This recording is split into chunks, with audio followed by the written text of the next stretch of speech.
The Word of God is alive and powerful, sharper than any two-edged sword, piercing even to the dividing asunder of the soul and spirit and of the joints and the marrow, and is a critic of the thoughts and intents of the heart. All Scripture is God-breathed and is profitable for doctrine, for reproof, for correction, for instruction in righteousness, that the man of God might be mature, thoroughly furnished unto all good works.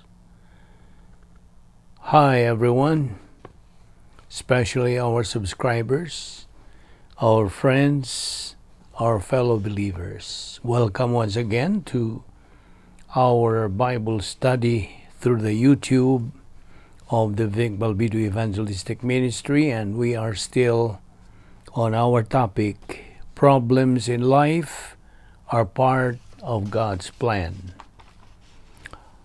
Now, this is where we stopped yesterday. Let us remember that when we have fear, that means we have no faith. It is either fear or faith. It's a matter of choice. A winner believer can equate living and dying, can equate prosperity and adversity.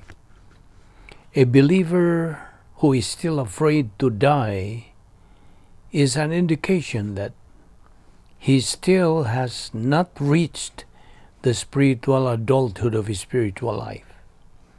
Death, is the last thing in the world that should concern you, for you do not know the time, the manner of your death. But death for a believer need not be a concern for him, because his life is in God's hands. You see, God respects our decision, but once we understand that there is no reason for us to fear death because God is in charge of our life, then there is no fear of death that would bother a believer's life. Let us remember that God did not give us the spirit of fear, but of love, of power, and a sound mind. 2 Timothy 1:7. Also remember this, that power, love, and sound mind, or courage, can only be acquired inside the operational divine atmosphere, utilizing God's Word. By the way, for a believer with doctrine, living and dying are just the same. For him, as Philippians says, dying is gain, profit. You see, fear of death destroys capacity for life. The believer who fears death is an indication that he, as a believer, is still in spiritual childhood. It is only in spiritual adulthood stage that a believer gets rid or suppresses the fear of death. Because fear is a big problem in life, right? And when fear rules our life perpetually, then we can never have capacity for life. And capacity for life can only be achieved by a believer when he has attained the spiritual adulthood. When a believer is just fearful because he is carnal, he will have no capacity for life. Fear is the enemy of the protocol plan of God. Do you know why? Because the protocol plan of God is courage. The protocol plan of God is filled with courage, hope, joy, capacity for life, prosperity, blessings, etc. A believer who has Bible doctrine, I just said this a while ago, a believer who has Bible doctrine can equate prosperity with adversity. A strong or spiritual believer can stand alone never dependent on other people, but only on God's Word. In fear, there is insecurity, right? But God's Word says He gives us power, love, and a sound mind. 2 Timothy 1:7. As a believer, you cannot run your life by fear through the use of your emotion. We have said that fear is an emotional sin. We should never be dominated by emotion, since emotion has no thinking. Did you hear me right? Emotion has no thinking. Now, there are two categories of emotion. One is normal emotion. Now, what is normal emotion? Now, this is the category when the believer responds to what is in his frontal lobe. Okay? And number two is abnormal emotion. When a believer reacts to what is truth and what is in his prefrontal lobes. So, emotion should never be the basis of a believer's spiritual growth level. It is Bible doctrine. That is the basis. Now, talking about emotions, fear is part of it. I repeat, talking about emotions, fear is part of it. So fear is an emotion, okay? Remember the three spiritual skills: spiritual self-esteem, spiritual autonomy, and spiritual maturity. We have to achieve and acquire the above three spiritual skills by our spiritual momentum inside the operational divine dynasty, fulfilling the protocol plan of God.